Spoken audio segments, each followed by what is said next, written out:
What's going on, guys? It's Stock Picks by Tim, and today I'm Crypto Picks by Tim, and I'm going to be getting into Bitcoin, just some recent news there, some recent developments going on, and just things to watch out for. Now, if you don't mind hitting the like, subscribe, ring the notification bell, I definitely appreciate it, and it helps me out on the YouTube algorithm a lot. And make sure you check out the links below for some free crypto and stocks. Now, first off, I want to get into El Salvador news regarding Bitcoin and all the central bankers and officials over there right now. And one thing about this that I find kind of funny is you have Paraguay basically saying this has no relation to cryptocurrencies.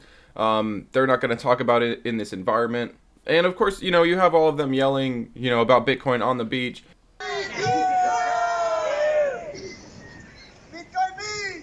The focus is obviously Bitcoin. I mean, there's no walking around that. Do you really think that El Salvador's self-claimed CEO is not going to talk about Bitcoin? And it also goes into them using it to buy pupusas, for example. Also using it to buy a coconut. And the main point of this conference, the whole reason everyone was brought together, is because this was about tackling financial inclusion and improving finances for small and medium businesses. I'm definitely going to stay tuned to this event and keep an eye on what's going on, because this could light an absolute fire under global adoption.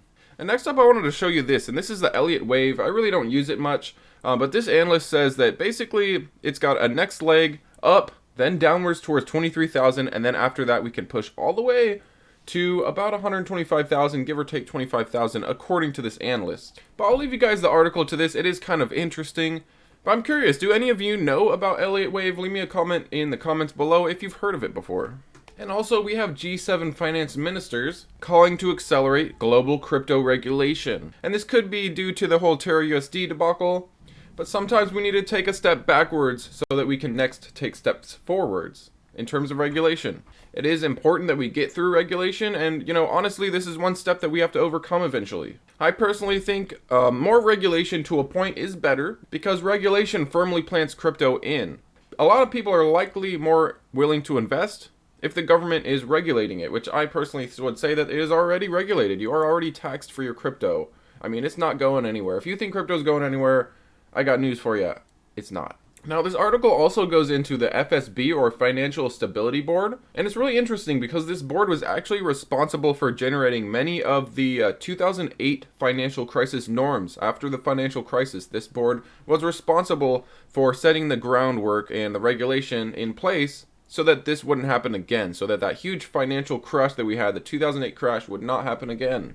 And the Financial Stability Board's leader actually already volunteered to write crypto rulebooks that would cover stability financially and investor protection issues. So regulation is on the way, it's just a matter of time, and I think this is a good thing, and it is a necessary step for crypto. And next up, many of you know, I like to just pretty much DCA. Sometimes I'll look at the RSI, and typically when it's oversold, I'll kind of chip away at it a little heavier. Now, first off, I think the volatility of Bitcoin is contracting. We're going to start getting that VCP, or volatility contraction pattern, which I think we're already getting. And at some point, we're going to pick a direction. Once we break out of either of these, I mean, we have a clear support here of 28.7. We've got a pretty clear resistance of about 30,600. It did break out of it once, but had a false breakout. But if we can break out of either of these, I think it will pick the next direction personally.